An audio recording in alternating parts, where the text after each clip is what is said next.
C'est désormais la seule route qui permet d'accéder à Bakhmout. Nous y arrivons sous les tirs des forces russes. Moscou cherche à couper cette dernière voie terrestre. Pour l'instant, les blindés ukrainiens, les ambulances empruntent encore cette route de campagne, mais ces soldats que nous suivons sont pessimistes. La situation est très difficile pour nous.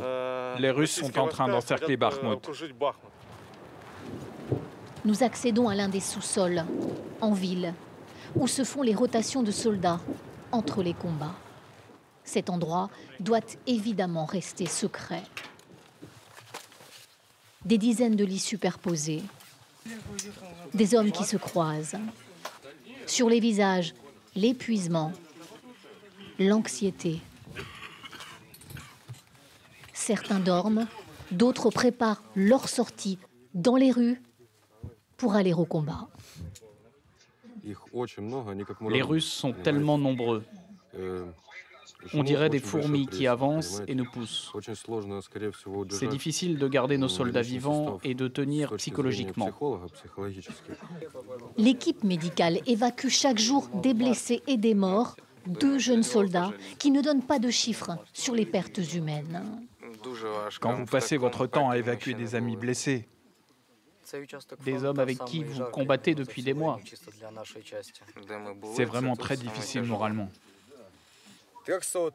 Aider les soldats blessés, c'est le plus dur psychologiquement, les sortir de là. Mais le pire, c'est quand tu n'es plus là-bas. L'enfer, c'est ici, quand tu réfléchis après le combat. Ces soldats se reposent 24 heures dans ces abris souterrains de la ville de Bakhmout. Puis, ils repartent au combat. Et c'est une lutte acharnée qu'ils nous décrivent, rue après rue, immeuble après immeuble. Les forces ukrainiennes sont prises en tenaille, attaquées au nord, au sud et à l'est par les Russes.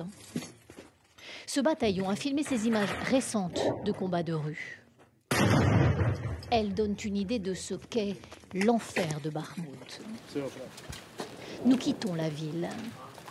Pour préserver leurs hommes, les Ukrainiens vont-ils abandonner cette commune et se replier? Officiellement, ce n'est pas d'actualité.